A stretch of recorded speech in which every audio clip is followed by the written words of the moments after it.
Kami mau jajan lagi. Kali ini mau nyobain roti mochi yang lagi viral di Bandung baru dah. Pas nyampe teh, Masya Allah, ini yang ngantri bener-bener panjang banget. Pantes aja ternyata Roci itu lagi kolaborasi sama Kenzler. Wah, biasanya apapun yang collab sama Kenzler pasti enak banget sih. Kami wajib nyobain. Pas dilihat teh, wah, stoknya limited banget ini. Catat ya, nama menunya itu Spicy Mayo Nugget Kenzler. Wah, benar-benar alhamdulillah banget. Ini sih kami udah antri-antri, akhirnya kebagian juga. Pas pertama lihat teh, wah, langsung sapok banget sama packagingnya. Sumpah beneran lucu banget. Bismillahirrahmanirrahim. Pasti cobain teh, wah, rotinya bener-bener lembut banget. Ada kenyal-kenyalnya dari mochinya. Berikut bercampur sama nugget Kenzler yang beneran selegit itu rasanya. Wah, bener-bener enak banget. Definisi tasty dan premium ingredients. Wah, ini mah isiannya juga nggak pelit sama sekali. Bener-bener banyak banget. Apalagi nuggetnya itu dia pakai yang spicy, jadi ada rasa pedas-pedasnya gitu. Perpaduan antara nugget spicy, roti, mochi sama saus spicy-nya teh bener-bener menyatu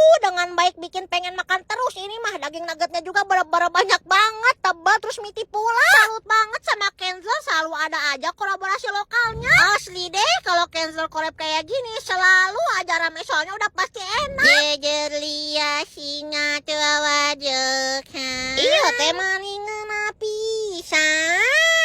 Hoki banget deh kalau kebagian. Lanjut kita jajan-jajanan viral di mana lagi ya?